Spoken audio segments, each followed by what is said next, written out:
I hate long drawn out YouTube videos. Hopefully this is everything you need if you're looking for a cheap and fairly easy solution for your Mazda5 roof rack. For mine, I went with a 1/2 inch conduit, but I would highly recommend stepping it up to at least a 3/4. If you don't have any scrap metal laying around, you can visit your local hardware store in the lumber or electrical section and buy a backing plate or a protector plate. They'll know what you mean.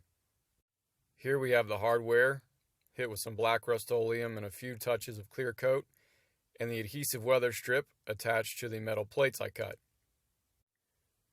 The 4 connection points on the roof of the car use a metric size 6 bolt. You may want to choose a Phillips head bolt in lieu of a hex head. You'll know what I mean when you get there. I was surprised with how well this turned out in the end. You'll need a slight bend on your conduit on the driver's side and passenger side to follow the roof slope of the car. It's very subtle, so be careful.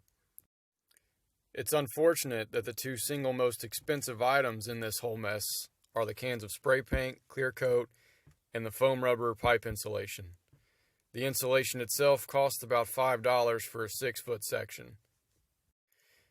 For mounting, you're going to need a metric socket set, a little extension to help you get through the hanging bracket. This is where choosing a Phillips head instead of a hex head could be a wise decision. Don't forget a self-tapping screw to hold it together.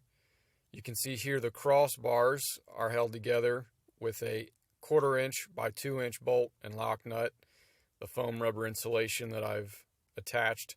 This is the self-sealing kind that holds itself shut. I have a few simple ideas to improve upon this, primarily with the conduit hangers being replaced with rubber boots or stoppers. But if you have any comments, questions, leave those in the section below. So if you found my videos useful, be sure and click the like button, subscribe, share, check out my other videos. Zoom zoom.